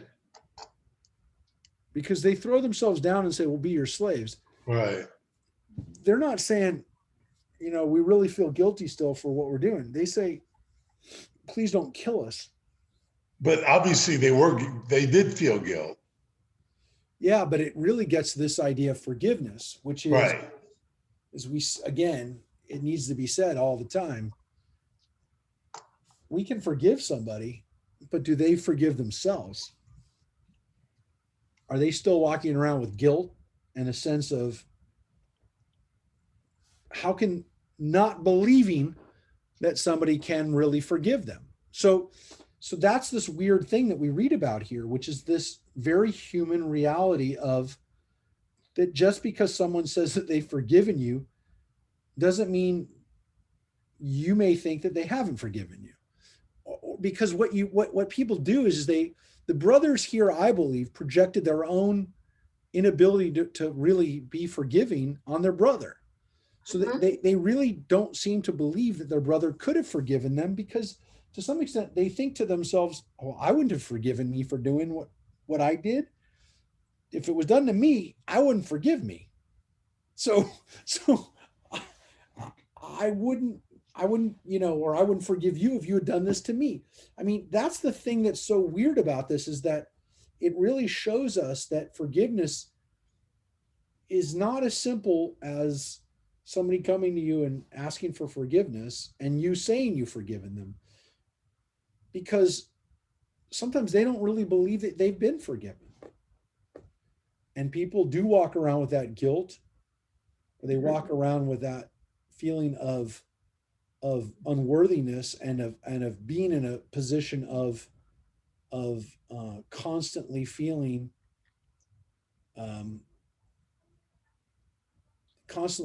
like they are not being in a feeling of not being forgiven, which is a horrible feeling. Somebody can forgive you, but if you deep in your soul really know you did wrong, it's that you don't really feel comfortable with your previous actions. And while they have forgiven you, you may not have forgiven yourself for acting badly. Yeah. So yeah, partly it's because you don't believe that they would forgive you, as I said, but there's this feeling of not forgiving yourself because you really do feel like what you've done is so horrible, so horrific, that you can't possibly be forgiven, that nobody could forgive you for what you did. It's a very real emotion, and it's something that people really deal with. I mean, you know this, Joyce. I mean, you've seen it with people who have not allowed themselves to essentially be forgiven. And then they can never break out of that feeling of inadequacy, the feeling of guilt, these feelings of not being able to measure up, and they're saddled by their own inability to hear that forgiveness or to accept that forgiveness. I know I did wrong. I know deep in my soul, so and so forgave me, but I know I did wrong. Yeah, and that people are in many ways unable or unwilling to give up that burden, and they just feel that somehow they haven't achieved real forgiveness. Look, it's partly because, again, what the Torah is really telling us here, and I would make the argument that this is really the message of the entire book of Genesis. I've said this before. It's about forgiveness. It's about being able to say forgiveness is possible, and it's possible even in the worst situation, which this is. I mean, you can't really get worse than almost killing a brother.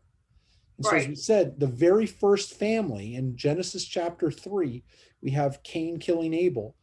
And then we have other problems with brothers. And the last scene of the last generation, we have the story of Jacob and Esau, where they forgive each other, but they can't live together. Here we finally get to Jacob and his children. Now, this horrible thing that happened, terrible thing, I mean, you could make the argument that what happens here is worse than what Jacob did to Esau.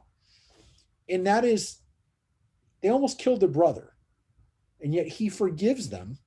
And then they really are forgiven, and that forgiveness and teshuvah, real repentance, is possible.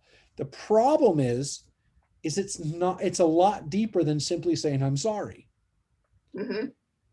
Because what has to happen is somebody needs to know, not just that they've been forgiven by the other person, but that they've changed, that they're no longer that person that made that mistake, that they're not that they don't have to be defined by that action, and to say, look, I know I've done damage to people, and some of it's irreparable, and some of it it won't be forgotten, but it isn't who I am, and I'm not that person anymore. I am not going to make that same mistake again. And that is what real teshuvah, that's what real forgiveness is. It's not just the person saying that they've forgiven you, but you knowing deep in your heart that you're not going to do that again, that you're not a person capable of behaving in that way anymore. And that really comes from inside. That's not just an external affirmation and recognition of, yeah, I don't hold you. I'm not hating you for that anymore. But the person literally saying, I don't hate myself for that anymore. Right. And that's one of the truest and kind of like most powerful acts of real forgiveness that you can have, which is forgiving yourself. Right. And that's a terrible weight that some people they're never able to give up, that feeling of again being It able explains to. depression, because people sometimes keep trying to push down those feelings of self-hate, and they end up pushing down all feelings and end up pressed down. So Joseph forgives them, but as you can see, this is an emotional scene, and one that causes Joseph to cry, because he realizes in that moment that, maybe he had moved on, but the brothers hadn't moved on. They were still stuck in that place. They were still stuck in that moment of, but he really forgave us. That when Joseph first tells him, it's okay. God wanted this to happen. I can see that you're different people because of what you did for Benjamin. I know that you're not the same people. He knows it. Joseph knows it by their actions, not just because they said it, but because they proved it by willing to die for Benjamin. He saw it, but they didn't believe it still. And again, that was what they had to deal with. And they lied. I mean, they literally lied to try to get this assurance that they had already had. Right. And again, Joseph is placing it now in the way that he's seeing his life unfold, and that it's not just about him and it's not just about them, but it's about all of our descendants now who are going to survive because of what happened. Now, what's so strange about this is that this very action and all of this is unfolding is now going to set up another generation that's going to wind up, and a few generations that are going to wind up being slaves. Mm-hmm. But Joseph tells them, fear not, I will sustain you and your children. And thus he reassured them, speaking kindly to them. So it wasn't just what he said, but the way he said it. Mm-hmm.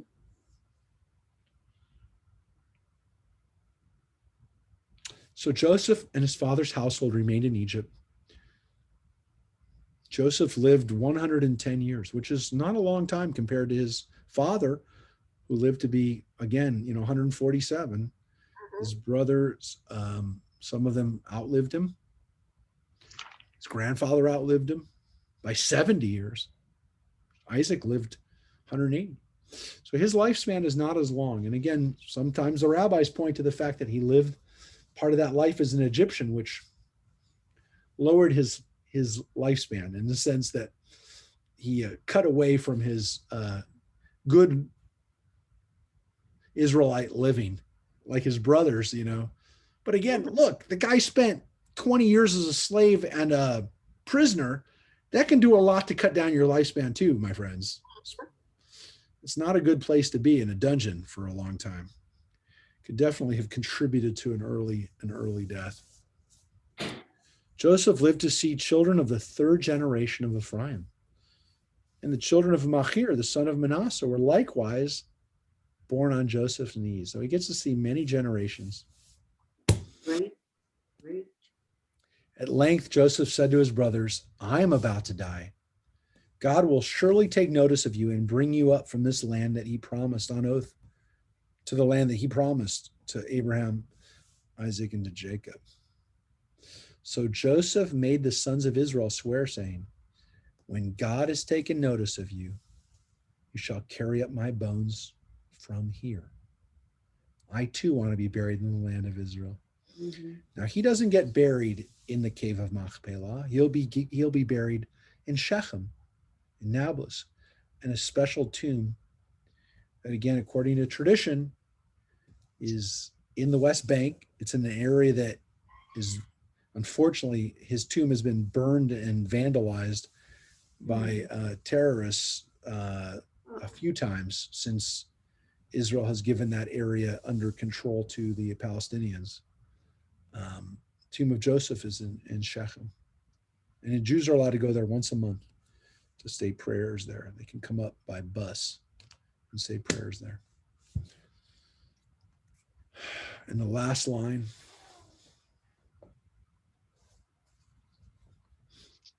Joseph died at the age of 110 years, and he was embalmed and placed in a coffin in Egypt.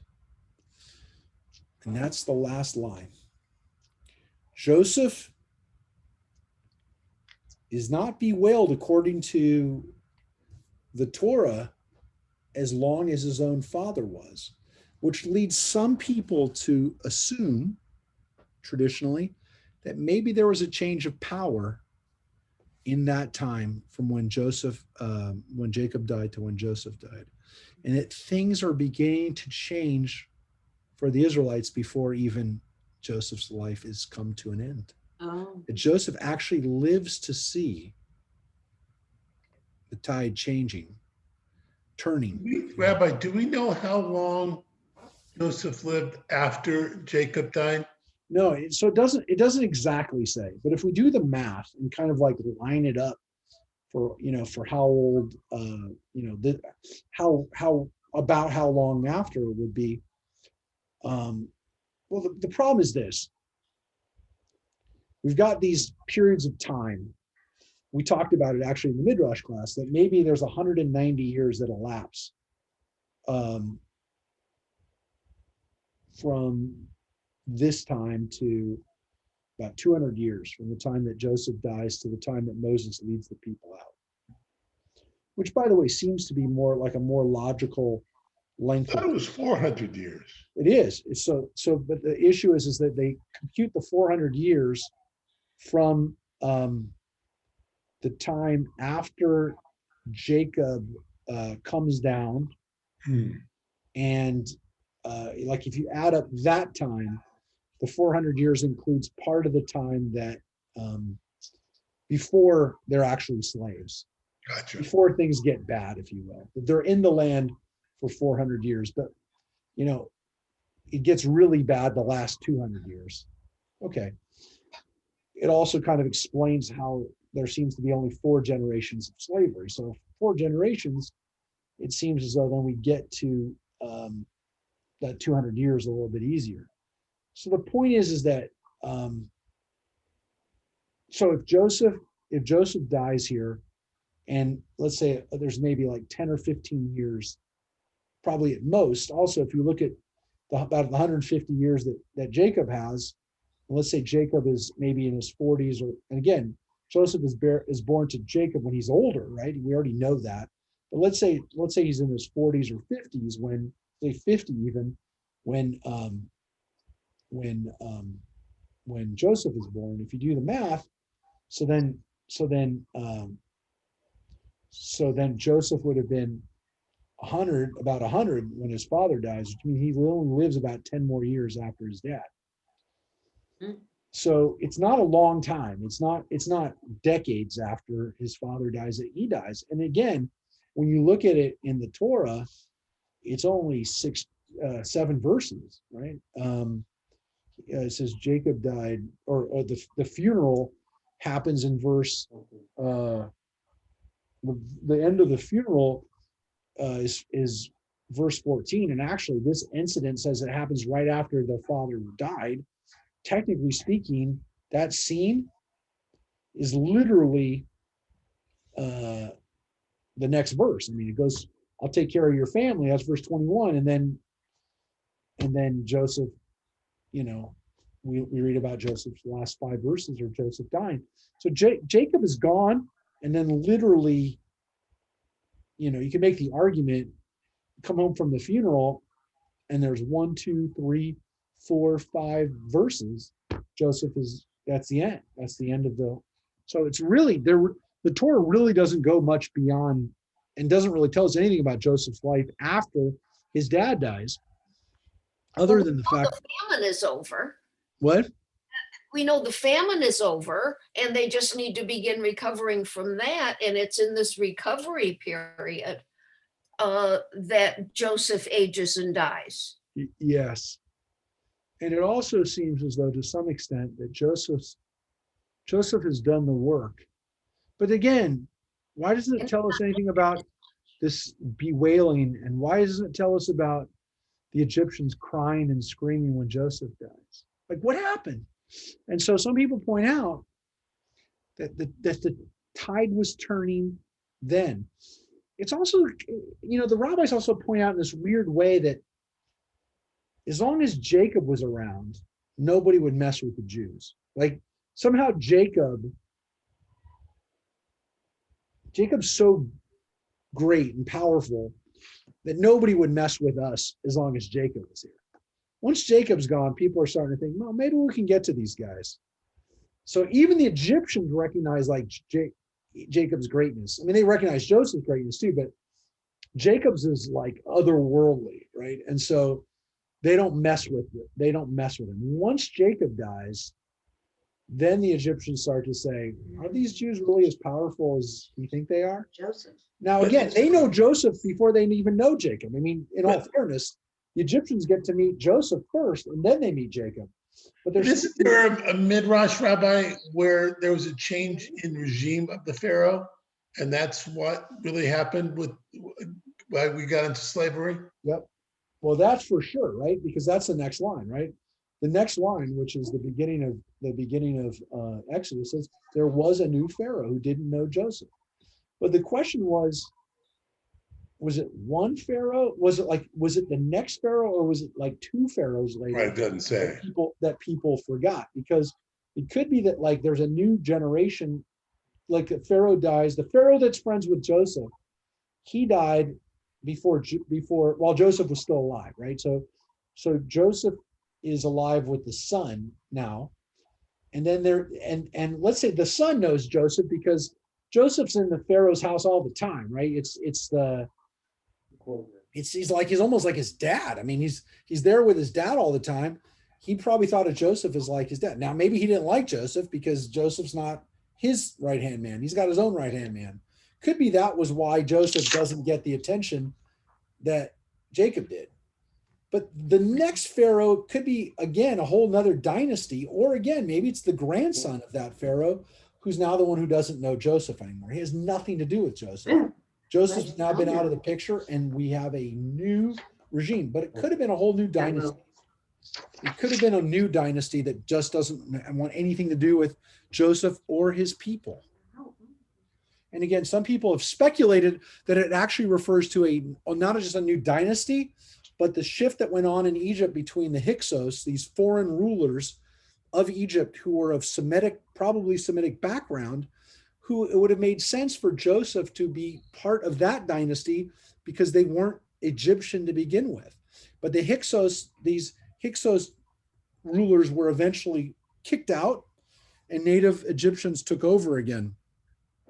So some people feel that the Torah is actually reflecting this this historic change that happened in Egypt around this time.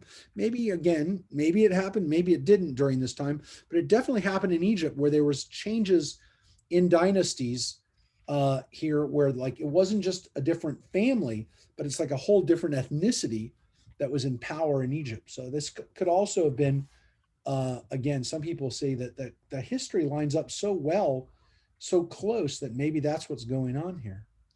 Well, anyways, we've come to the end of a book, the end of our time together tonight, and the end of a year. But we want to say Tamvet Nishalem Tila Le'el Oreolam, that we want to give thanks to God, the creator of the universe, who's brought us here to this day, to this end of the secular calendar, which again, everybody's talking about how this next year can only be better. Well, we don't know these things. And again, we don't know what the next year will be like. We don't know what the next chapters will hold for us. Interestingly, the beginning of Exodus doesn't start out very good. So again, to look at time periods and to think about how they're broken up and how we measure time, things don't always change the next day. So we definitely are reminding people that, January 1st may not be a whole lot different than December 31st, but every day is a possibility. And every day, we hope you make the most of it and bring as much light in the world. And you don't have to wait for a new year or a new calendar or a new month to make that happen. So tomorrow can be that shiny day, which is December 31st. It's all time. It's all the way we make the most of our time. So again, thank you for making the most of this day and helping us finish this day. And whether you're in LA or Texas, where it's already real late, we want to wish you a happy new year and a really good 2021. However, again, we mark the time. Just a great day tomorrow too, everybody. Have a good one. Thank you, Rabbi. Thank you, Rabbi. Thank you, everybody. Thank you. It's great seeing you all. And Love you. Love you. Love you. Love you, Joyce. Thank you. Love you all. bye, everybody. Bye-bye. And we're going to see you soon.